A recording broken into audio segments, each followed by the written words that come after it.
Olá, seja bem-vindo, aluno. Seja bem-vinda, aluna.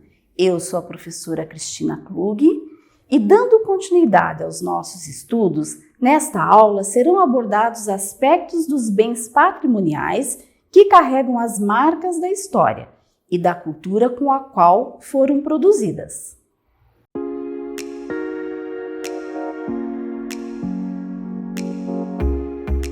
Inauguramos esta aula com o tema Patrimônio Histórico. Esse é o conceito que está atrelado às antigas estruturas familiares do patriarcado romano. Nos dias atuais, possui ligação com a ideia de herança familiar, a algo que pertence a um indivíduo ou a um grupo.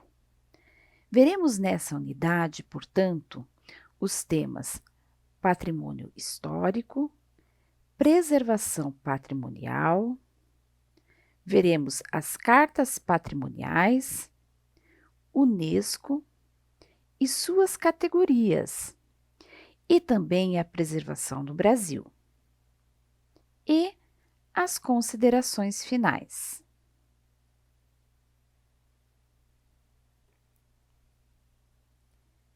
Sendo assim, os bens patrimoniais carregam as marcas da história e da cultura com a qual foram produzidas.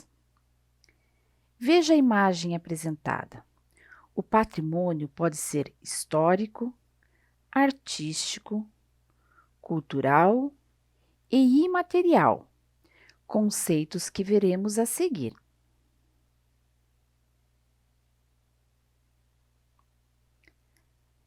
Veja, a palavra patrimônio possui sua origem latina e vem de patrimonium, que significa bens de família, herança, conforme dicionários do latim.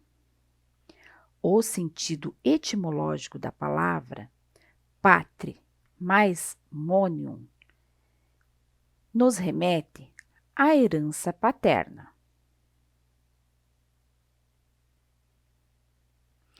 A respeito da preservação patrimonial, em 1931, a Carta de Atenas iria inaugurar uma série de documentos que começariam a ser produzidos na segunda metade do século XX e que ficariam conhecidas como cartas patrimoniais.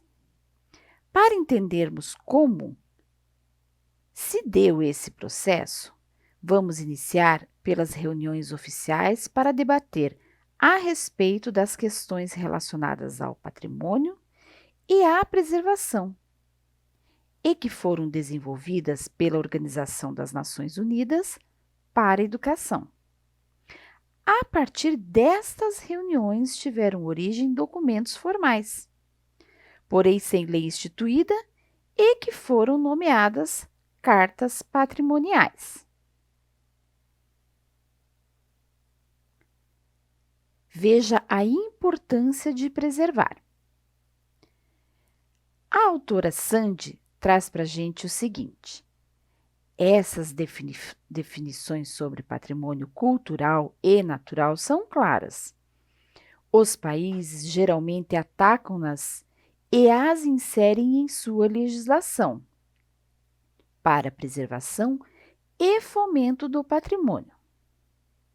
Assim, destacamos a importância de sabermos mais o que é patrimônio, para podermos preservá-lo, e assim tornarmos possível a existência para as gerações vindouras.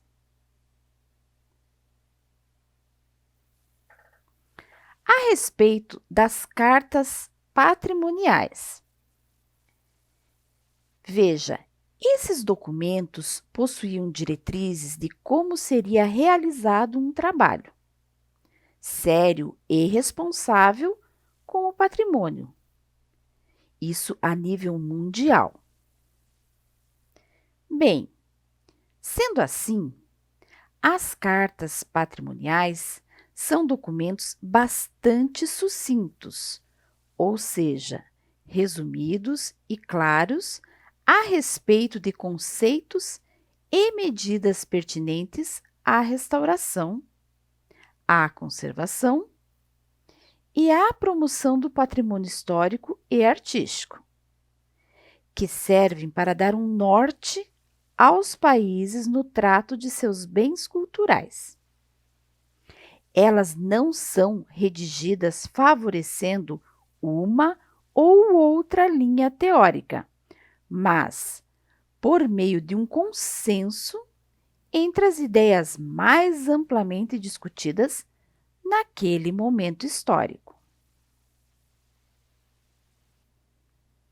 A respeito da Carta de Atenas.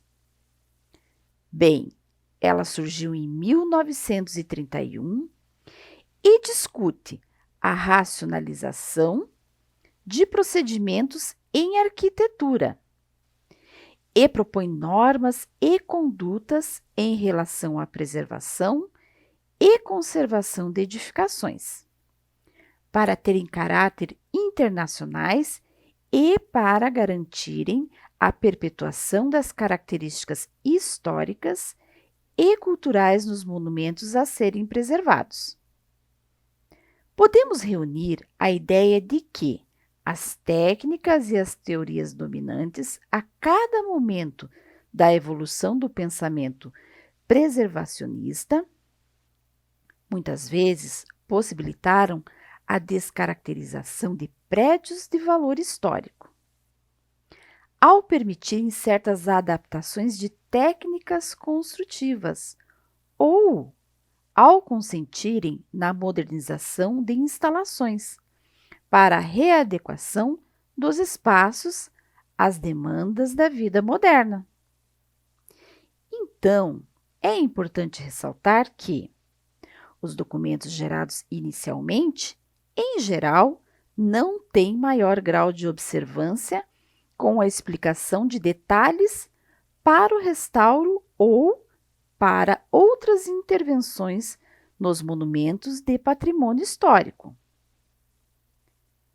Bem, por fim, cabe dizer que, com a evolução do pensamento e frente a avaliações de casos ocorridos, outras regulamentações e orientações foram sendo editadas no esforço de controle das modernizações que eram introduzidas pelas intervenções e para o equacionamento de diretrizes de resgate da memória e da cultura na conservação do patrimônio edificado. Falando um pouco agora da Carta de Veneza. Ela surgiu em 1964, no segundo Congresso Internacional de Arquitetos e Técnicos dos Monumentos Históricos. O Conselho Internacional de Monumentos e Sítios elaborou a Carta de Veneza, com o foco na carência de um plano internacional para conservar e restaurar os bens culturais numa ação interdisciplinar.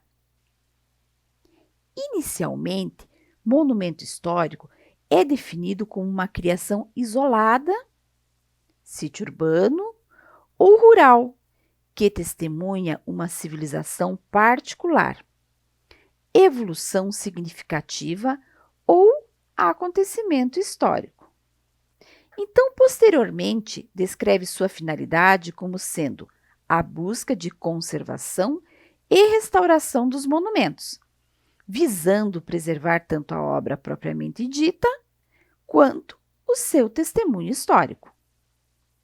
Bem, por fim, cabe dizer que este documento defende que a conservação exige uma manutenção constante, sendo sempre favorecida quando sua destinação é útil para a sociedade. Mas vale ressaltar que não podem ocorrer mudanças de disposição ou decoração da construção. Outro ponto levantado é a proibição de deslocamento do monumento, salvo quando sua preservação exige tal ação, ou quando há interesses nacional e internacional. A respeito da Carta de Nara e Convenção de Nara. No discurso moderno, a mudança dos paradigmas socioculturais é resultado de um vagaroso processo de modificação estrutural no espaço público. Então, isso significa a autenticidade foi colocada como um estado desejável de ser ou agir. Foi utilizado o termo autêntico como definição para uma cultura, como força motivadora para a valorização do patrimônio. Neste contexto, em 1994, foi realizada uma convenção para debater o conceito e os atributos por meio dos quais a autenticidade se manifesta. E esta foi a Conferência de Nara. A respeito da Unesco, é uma organização das Nações Unidas para a Educação, a Ciência e a Cultura. É uma agência especializada das Nações Unidas, a ONU, com sede em Paris, e foi fundada em 4 de novembro de 1946, com o objetivo de garantir a paz por meio da cooperação intelectual das nações. Então perceba, para a Unesco, proteger a biodiversidade exige compartilhar a humanidade. Sendo assim, a Unesco acredita que nossas vidas dependem da biodiversidade e hoje a biodiversidade depende de nós.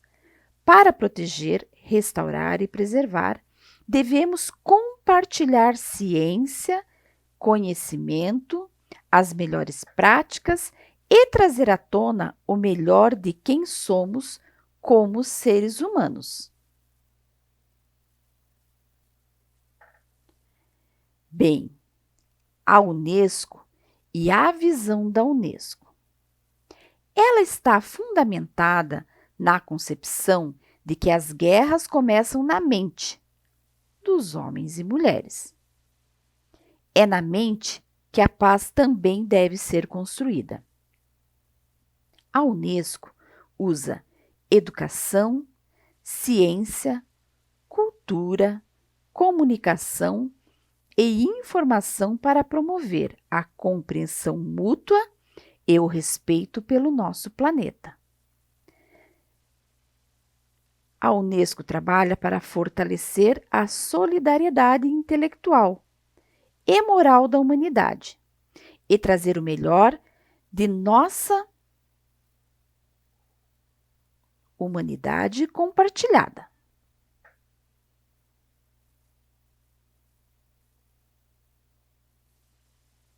Bem, a Unesco declara que tem clareza em suas perspectivas.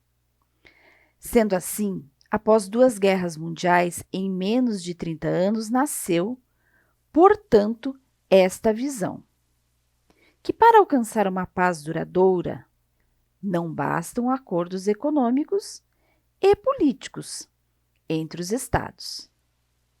Precisamos aproximar as pessoas por meio da compreensão mútua e o diálogo entre as culturas. Sendo assim, a Unesco estabeleceu princípios universais para a ética científica e o genoma humano, e protegeu o melhor que a humanidade tem a oferecer.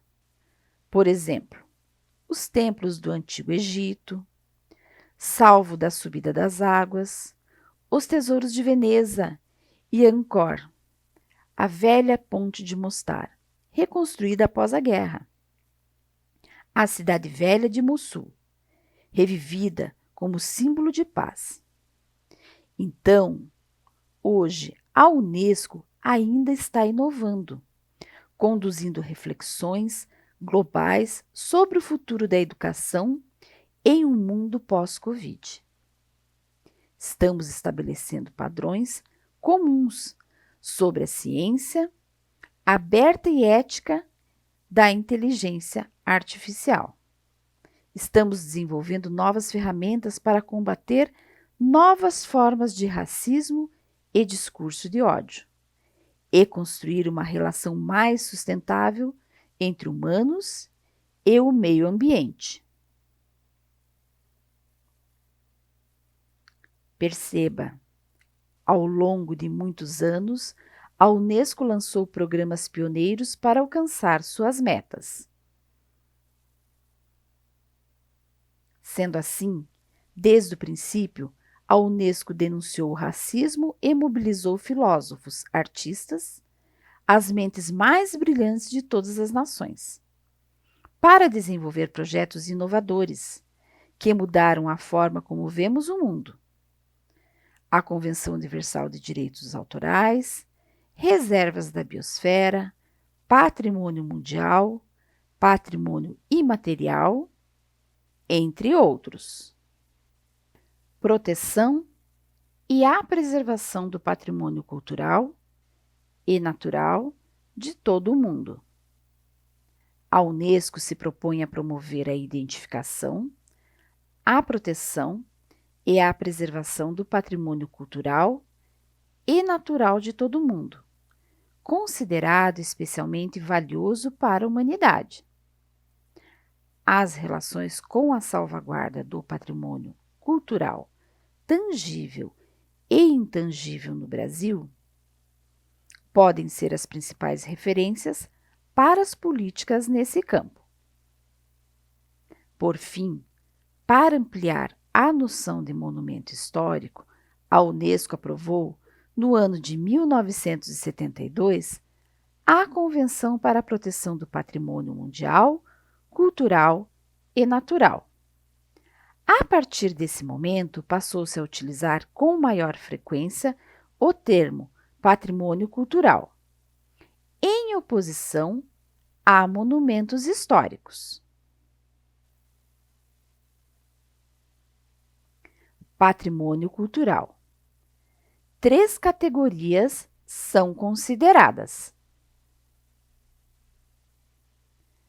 A primeira delas é monumentos, que são obras arquitetônicas, de escultura ou de pintura monumentais, elementos de estruturas de caráter arqueológico, inscrições, grutas e grupos de elementos com valor universal excepcional do ponto de vista da história, da arte ou da ciência.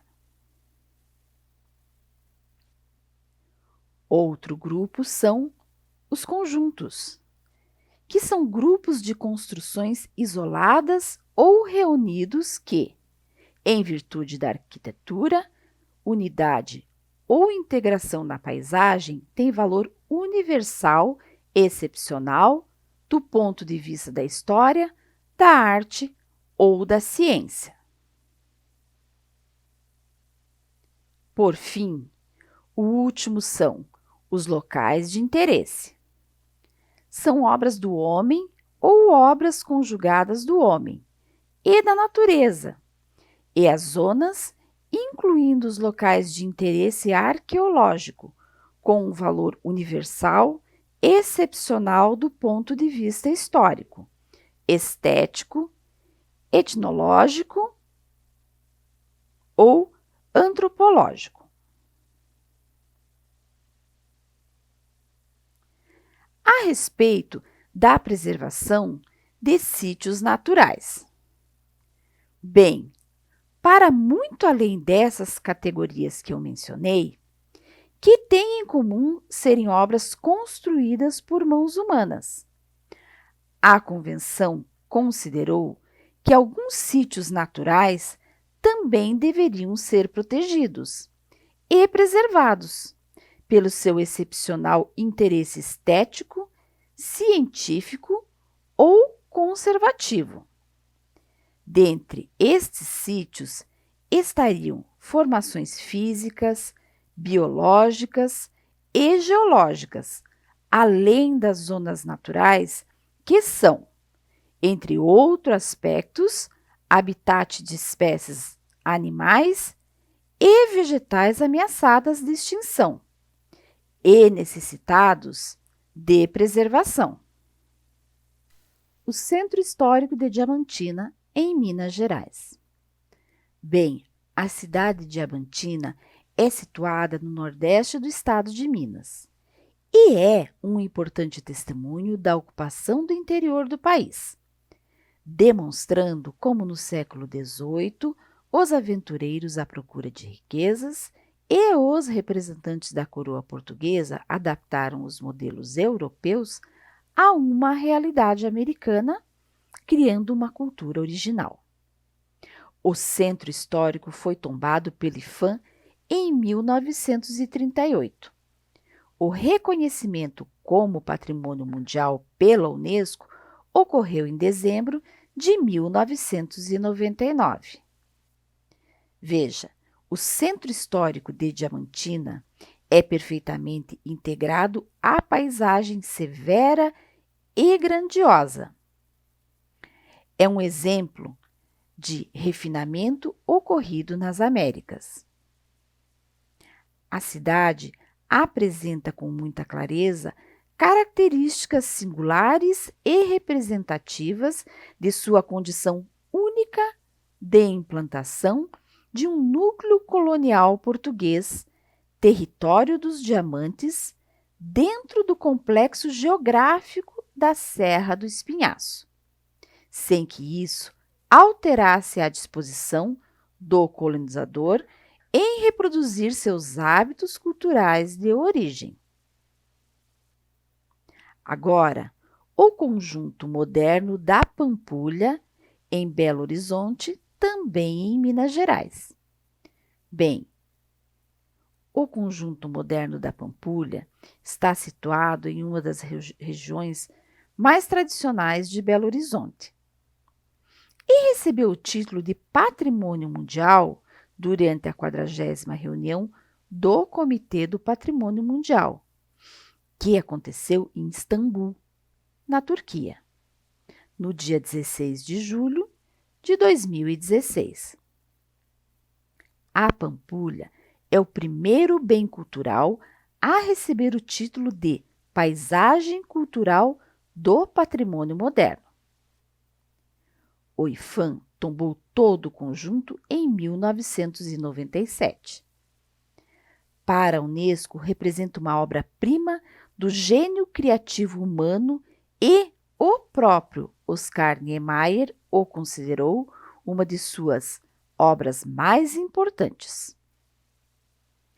A candidatura, idealizada desde 1996, com a inclusão do conjunto na lista indicativa do Brasil, concretizou-se somente em 2014, quando foi entregue ao IPHAN o dossiê de inscrição na lista do Patrimônio Mundial da Unesco, na tipologia Patrimônio Moderno. O IPHAN favoreceu a constituição dos comitês técnico, estratégico e gestor, envolvendo diferentes atores de interesse em âmbito municipal e estadual, do setor público e da sociedade civil. Por fim, falarei do Parque Nacional Serra da Capivara, no Piauí.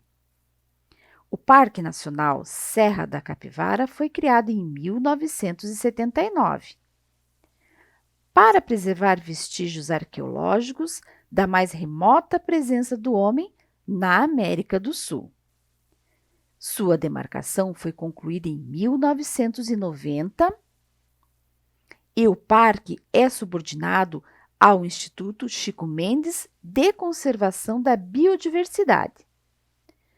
Por sua importância, a Unesco o inscreveu na lista do Patrimônio Mundial em 13 de dezembro de 1991 e também na lista indicativa brasileira como patrimônio misto. Em 1993, O parque passou a constar do livro de tombo arqueológico, etnográfico e paisagístico também do IPHAN. Na área tombada foram localizados cerca de 400 sítios arqueológicos. A maioria deles contém painéis de pinturas e gravuras rupestres, de grande valor estético e arqueológico.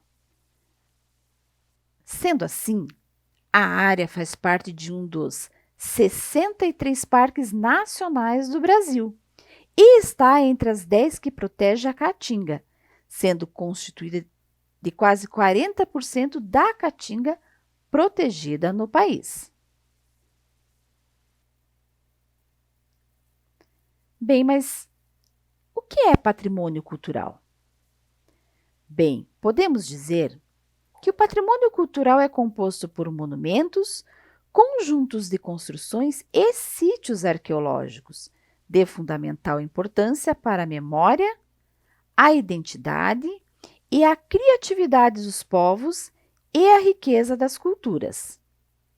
Para conhecer outros lugares considerados patrimônio cultural oficial no território brasileiro e que constituem a lista do Patrimônio Mundial, os quais foram incluídos pela Unesco, a pedido dos estados que solicitam o reconhecimento de alguns sítios naturais e culturais de excepcional interesse e necessária salvaguarda, você pode acessar o site da Unesco para ter muito mais informações a respeito. Bem, a respeito de patrimônio imaterial, a Unesco diz o seguinte: as práticas, representações, expressões, conhecimentos e técnicas, junto com os instrumentos, objetos, artefatos e lugares que lhes são associados, que as comunidades, os grupos e, em alguns casos, os indivíduos reconhecem como parte integrante do seu patrimônio cultural, que se transmite de geração em geração, é constantemente recriado pelas comunidades e grupos em função de seu ambiente, de sua interação com a natureza e com a história, gerando um sentimento de identidade e continuidade, contribuindo assim para promover o respeito à diversidade cultural e à criatividade humana. Ainda cabe lembrar que, conforme a recomendação de 1989, a cultura tradicional e popular forma parte do patrimônio universal da humanidade e que é um poderoso meio de aproximação entre os povos e os grupos sociais existentes e de afirmação de sua identidade cultural, conforme a Unesco. O reconhecimento das manifestações populares como patrimônio promoveu o interesse pela cultura dos nomeados países de terceiro mundo ou subdesenvolvidos. Porém, muitos desses países não possuem construções monumentais para serem considerados bens de interesse mundial, ainda que guardassem tradições riquíssimas de grupos ou indivíduos que também precisavam ser preservadas. A respeito da arte Kuziwa, pintura corporal, e arte gráfica Wajepi. Bem, conforme o IPHAN, a arte Kuziwa é um sistema de representação gráfico próprio dos povos indígenas Wajepi, do Amapá, que sintetiza seu modo particular de conhecer, conceber e agir sobre o universo. Como patrimônio imaterial, esta arte foi inscrita no livro de registro das formas de expressão em 2002. No ano seguinte, recebeu da Unesco o título de patrimônio cultural imaterial da humanidade.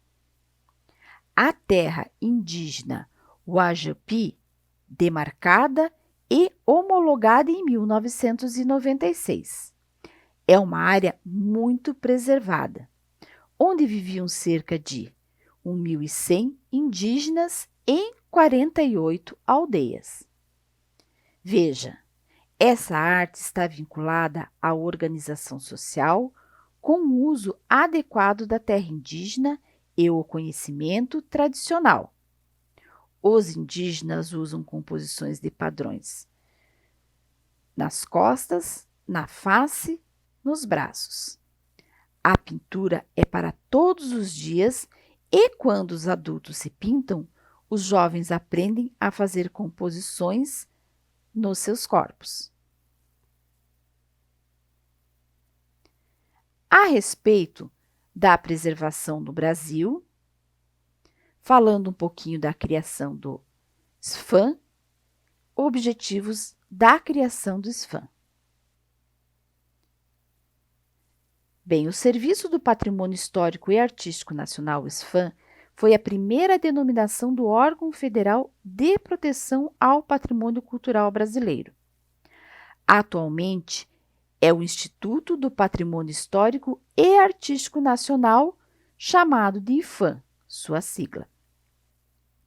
A criação do SFAM, em 1936, durante a Era Vargas, período historicamente denominado de tal forma em função do Brasil ter sido governado por Getúlio Vargas no período de 1930 a 1945, e que foi instituída uma nova cultura do patrimônio, associada à ideologia do governo Vargas. Os objetivos da criação do serviço foram estipulados no artigo 46 da lei, na qual afirma: fica criado o Serviço do Patrimônio Histórico e Artístico Nacional, com a finalidade de promover, em todo o país e de modo permanente, o tombamento, a conservação, o enriquecimento e o conhecimento do patrimônio histórico e artístico nacional.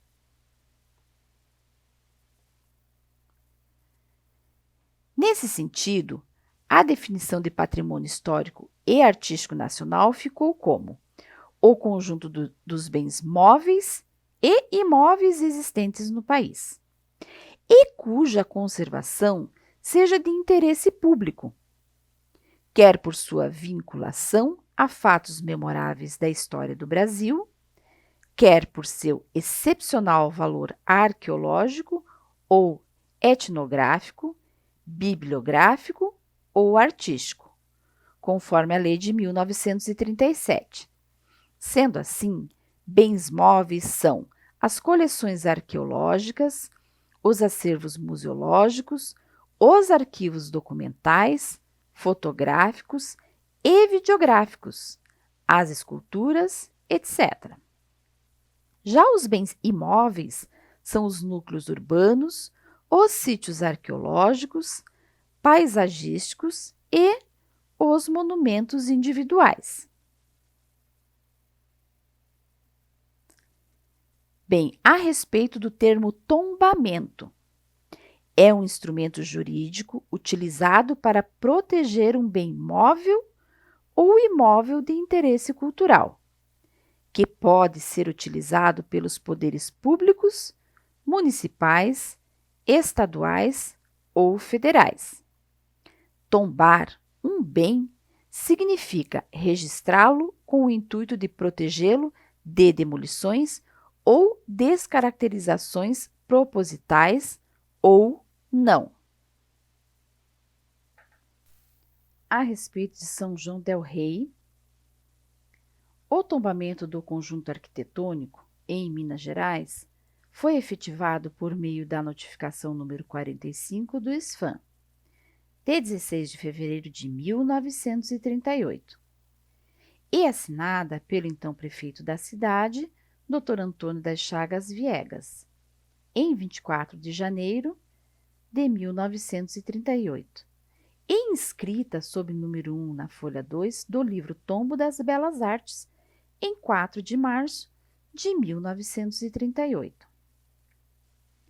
A cidade tem suas ladeiras, igrejas, museus e casario, e guarda a riqueza obtida com o ouro e revela aos seus visitantes o estilo de vida dos mineiros, além de apresentar magníficas edificações do barroco brasileiro. A exemplo do ocorrido com outras cidades coloniais mineiras, originárias da exploração do ouro, a formação de São João del Rei se deu com a aglutinação de pequenos núcleos que surgiram junto aos locais de mineração. Sendo assim, a ocupação inicial ocorreu de maneira bastante dispersa e rarefeita, limitando-se a espaçados agrupamentos de casas baixas em torno de uma pequena capela. A sua arquitetura religiosa segue, em sua maior parte, os padrões tradicionais das matrizes mineiras, com a clássica disposição de planta em nave, capela-mor, sacristias e corredores laterais, tendo a fachada organizada em um corpo principal, ladeado por 2 torres, geralmente de perfil quadrado. Já quanto à ornamentação, as igrejas obedecem principalmente aos padrões artísticos vigentes em Minas Gerais na segunda metade do século XVIII e início do século XIX, correspondendo a composições do estilo rococó. Já no caso de Mariana, foi a primeira capital de Minas Gerais e é a única de traçado planejado entre as cidades coloniais mineiras. O seu traçado histórico, tombado pelo IPHAN, ocorreu em 1945 e apresenta um acervo arquitetônico composto por monumentos que marcam os anos áureos da opulência do passado, marcado pela mineração do ouro.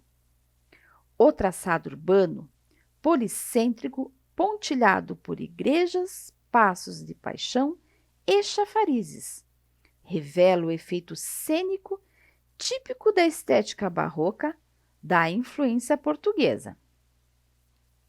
Foi projetada pelo arquiteto português José Fernandes Pinto Alpuim. Sendo assim, Mariana apresenta traçado com suas ruas retas e praças retangulares, seguindo os preceitos modernos, o que ainda pode ser notado apesar de sua expansão e da constante descaracterização sofrida ao longo dos anos. Na segunda metade do século XVIII, surgiram os edifícios institucionais e, ao final desse século, todo o seu acervo arquitetônico estava constituído. Única vila da província que teve seu traçado urbano planejado no período colonial, distanciando-se nesse aspecto das demais vilas que surgiram com a exploração do ouro.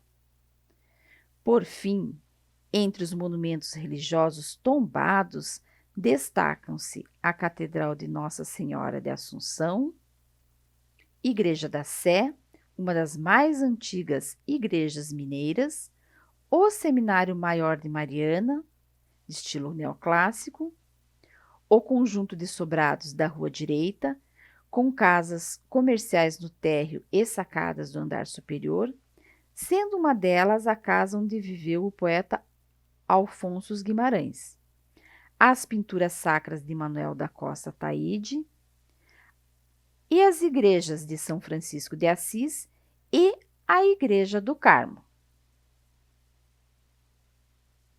Conforme você consegue ver nessas imagens apresentadas.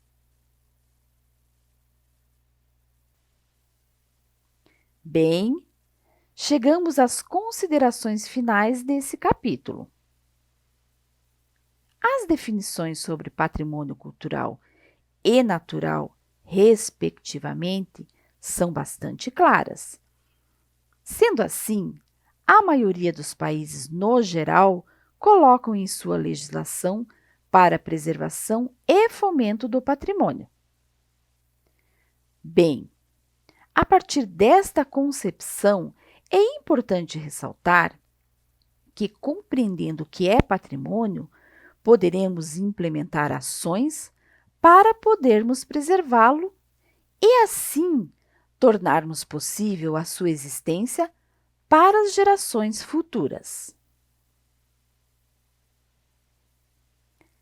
Caro aluno, cara aluna, chegamos ao fim desta aula, em que percorremos um longo percurso, durante o qual foi apresentado patrimônio histórico, preservação patrimonial, falamos sobre as cartas patrimoniais, a Unesco e suas categorias, conversamos sobre a preservação no Brasil e, por fim, as considerações finais. Espero que tenha aproveitado essa aula ao máximo, bem como seus conteúdos. Nos encontramos na próxima aula. Bons estudos! Caro aluno, cara aluna, chegamos ao fim desta aula, em que percorremos um longo percurso, em que foram apresentados aspectos da preservação e restauro do patrimônio histórico e demais conceitos que envolvem esta temática. Se ficou alguma dúvida, você pode assistir a essa aula quantas vezes você precisar. E você ainda tem todo o material de apoio disponível para consulta na plataforma. É importante você ler todo esse material. Bons estudos e até a próxima aula!